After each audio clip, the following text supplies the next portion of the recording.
yo ubwo rwose Miki yari yasabye Chris kuba yajya kuneka Dani ngo abe yamenya ibibazo afite muri iyi minsi, dore ko ubu ngubu mu rugo rwa Miki na Dani mubona ko harimo ikibazo. Dani afite ikibazo ariko Miki akaba atazi ngo icyo kibazo ni ikihe. Niyo mpamvu rero yaganiriye na Chris, dore ko ubu ngubu asigaye amwiyumvamo, baraganira amusaba kuba yajya kumurekera ngo abe yamenya ikibazo umugabo we afite. Ariko Chris ubwo yagendaga akagerayo kuba yaneka Chris byamunaniye. Chris tubonye ko ari umuntu rwose w'umunyabwenge utapfa kwinjirira uko wiboneye kose. Ubwo Chris yaragezeyo aramusuhuje nk'ibisanzwe, arangije amusobanurira byose, amubwira ko ari umukozi iwabo kwa Miki, maze ahita amubwira ko Miki yamubwiye ko afite ikibazo, akaba yaraje ngo bakiganireho nk'abantu b'abagabo ngo babe bagishakira igisubizo. Ariko Dani ahise amubwira ati wa muhungu we, ese warize? Aramubajije ati se waba warize? Nawe aramubwira ati yego. Ahita amubwira ati warize ariko nta kazi ubu ngubu ufite ibibazo byinshi cyane, dore ko ubu ngubu unari umukozi wo mu rugo, dore ko yaramubwiye ko ari umukozi akora iwabo kwa Miki. Ahita amubwira ati rero nawe ubwawe ufite ibibazo ndetse biruta n'ibyanjye. Niko kumubwira ati rero wa muhungu we, ugomba kumenya ibibazo byawe, iby'abandi ukabyihorera.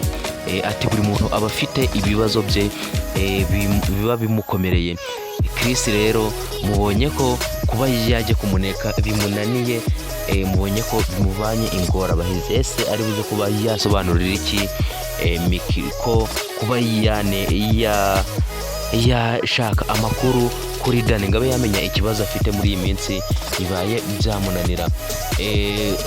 Dani ahise amubwira ati rwose wa muhungu we, buri muntu aba agomba kumenya ibibazo bye. Ahita amubwira ati ariko kuba wageze ahangaha reka nkwakire. Mubonye ko rwose Chris ari umujangweri, ubunyacyaro bukimurimo. Ubwo Dani yamubazaga ati se nkwakiriza iki? Hariho amata, hariho inzoga, hakabaho na fanta ndetse na ji. Ati nkwakirize iki muri ibyo ngibyo? Chris ahise amusubiza ati kereka byose ubimpaye n'ubundi mba nifitiye inzara. Murabona ko rwose Chris atashobora kuba yakwiyoberanya ngo abe yajya kuneka.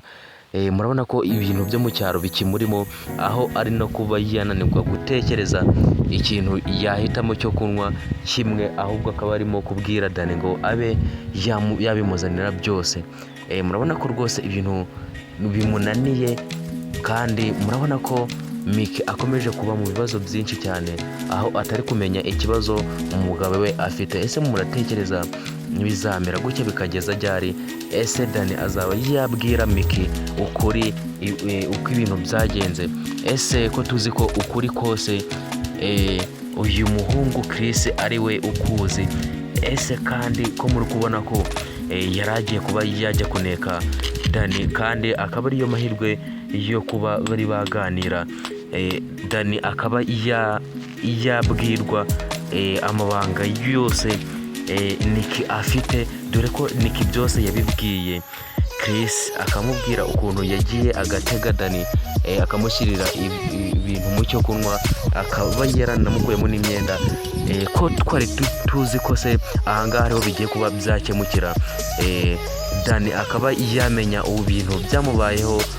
Murabona rwose biribuze kuba byaherera he.